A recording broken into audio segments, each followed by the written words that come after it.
दिया। तो ठाकुर जी सबके मन की इच्छा पूरी करते हैं। एक आप लोगों को छोटा सा दृष्टांत सुना देते हैं और एक कथा की। भगवान वामन छोटा सा भेष बना के बलि के पास जा रहे थे। तो बलि के पास एक पंडित जी भी जा रहे थे। तो पंडित जी, एक बीच में नदी थी। तो पंडित जी ने कहा कि बालक एक खड़ा है। तो उन्होंने पूछा, क्यों, आप कहाँ जा रहे हैं? कहें, मैं राजा बलि के यहाँ यज्ञ हो रहा है, मैं यज्ञ में जा रहा हूँ।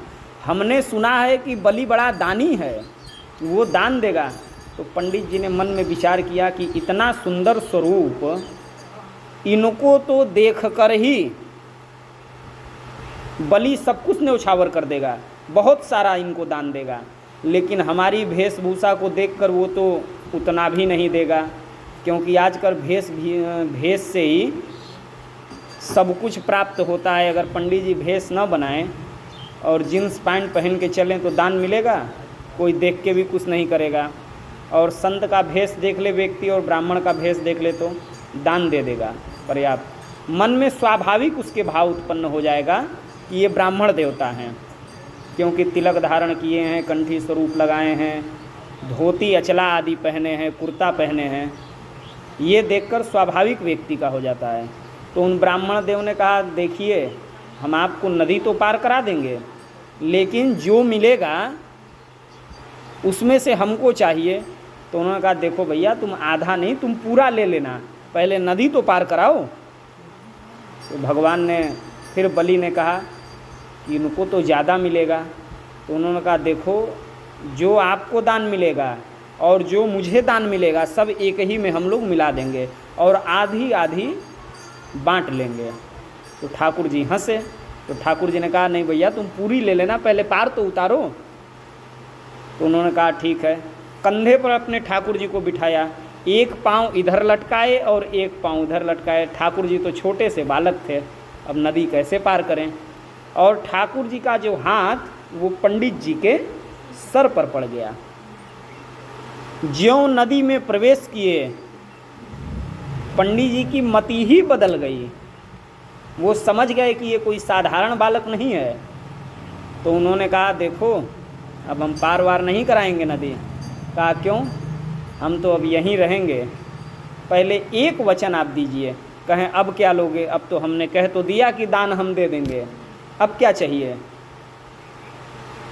तो पंडित जी ने कहा, मैं समझ गया आप साधारण व्यक्ति नहीं, आप साक्षात नारायण हैं, और आप वचन दीजिए कि आप हमें भव सागर से पार लगाएंगे, तब मैं आपको इस नदी से पार लगाऊंगा। तो भगवान ने कहा, देखो, ये सब झंझट वंझट में मत पड़ो, हम कोई भगवान नहीं हैं, हम तो छोटे से बालक हैं, तुम भी भ्रम में पड़ गए। कहा, ना, हम तो समझ गए, जिसका चरण हृदय पर स्पर्श हो और मस्तक पर उनका वर्धस्त हो, उसको ज्ञान नहीं होगा परमात्मा का। हम सब कुछ जानते हैं, आप छलिया हैं, माया में उलझाइए मत, आप हमको वचन दीजिए। तो कहा, ठीक है, पार तो कराओ, मैं वचन देता हूँ। तो वही पंडित जी ने पार करा दिया। वही पंडित जी दूसरे जन्म में मेहराने में उत्पन्न हुए। किसके यहाँ? यशोदा मैया के मायके के पुरोहित जी थे पंडित जी। यशोदा मैया के मायके के पुरोहित जी थे, नंद बाबा के पुरोहित वो नहीं थे, यशोदा मैया के मायके के पुरोहित जी थे। अब पंडित जी एक दिन आए, आके स्नान करके भोग लगाए और भोग लगा के मन में ही गोविंद गोपाल का कीर्तन करने लगे